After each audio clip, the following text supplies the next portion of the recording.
Hi, my name is Harold Leonard Jr. My story began a little over 27 years ago by a St. Joe County judge. The St. Joe County is located in South Bend, Indiana. This judge has ruined my life using prosecutors, deputy prosecutors, other officers of the court, and many other organizations that he could influence to serve his bidding. As a 21-year veteran who has served in Operation Iraqi Freedom, I thought the American people should know exactly what some judicial officers get away with. They can mess with anyone they choose to, a person they don't like, or a person to whom their fellow peers don't like. My latest episode includes a battery I was wrongfully convicted of. The courts offered me 4 different plea deals, each one getting better and better for me. I am not guilty of the crime they say I committed, so I rejected all of the plea deals. Even with my overwhelming amount of evidence against the alleged victim, I was still found guilty of battery. My evidence included harassment from the victim in text messages that the victim admitted to breaking into my house when I was in jail and stealing my cell phone and dog. My cell phone had video recordings of the night they say the alleged victim was attacked.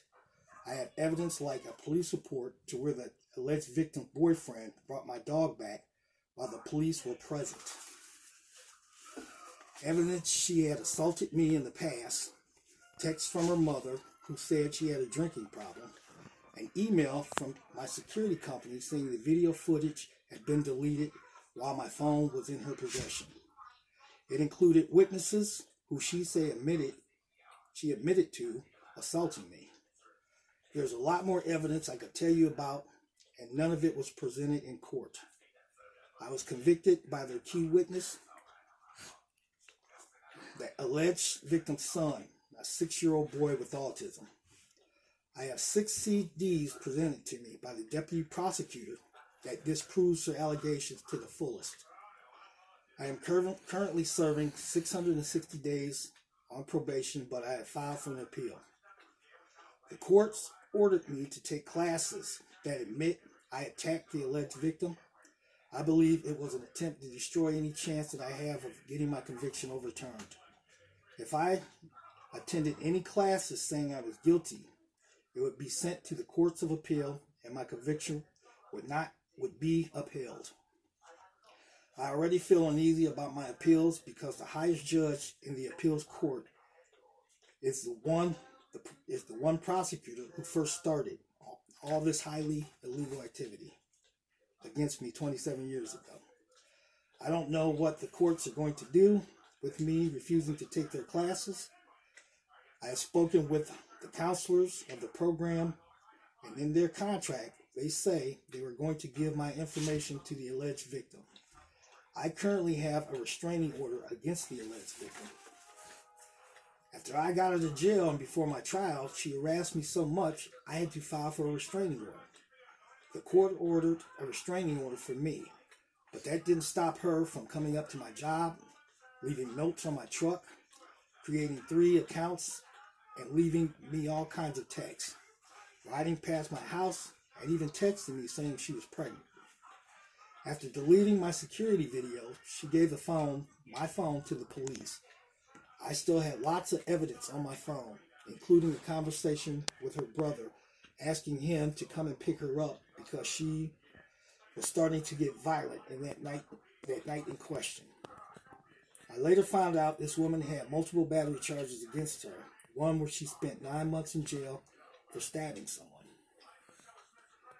My lawyer gave all the evidence to the deputy prosecutor who had it all dismissed. After I got out of jail, I contacted the police who said I could come and pick up my phone. When I tried to pick it up, the police told me the deputy prosecutor said I could not have it. My phone with all the evidence on it was released to me after my conviction. The police in South Bend are corrupt. I have a video of them illegally searching my house. And when they found my first hidden camera, they muted their body cams. I have a total of 4 cameras. I have contacted many different organizations over the years. The ACFC, the NAACP, the ACLU. I've even written 5 letters to the Judicial Review Board of the state of Indiana. My last attempt to get help was a meeting with the former mayor of South Bend, Pete Buttigieg. My sister set up the meeting with one of his secretaries to discuss the problem I'm having with the St. Joe County. Buttigieg had a program called Mayor's Night Out, where you can discuss the local problems about the county officials and the police. After the meeting was scheduled, Pete Buttigieg was a no-call, no-show. When my sister reached out to him again, she was given no explanation why he refused to meet. I have been fighting a losing battle for the last 27 years, and I counted on him for help. I think if he had helped with the problem he found out about, my life would have been heading back on track. They say charity begins at home. If he turns his back on me, what's he going to do for the nation?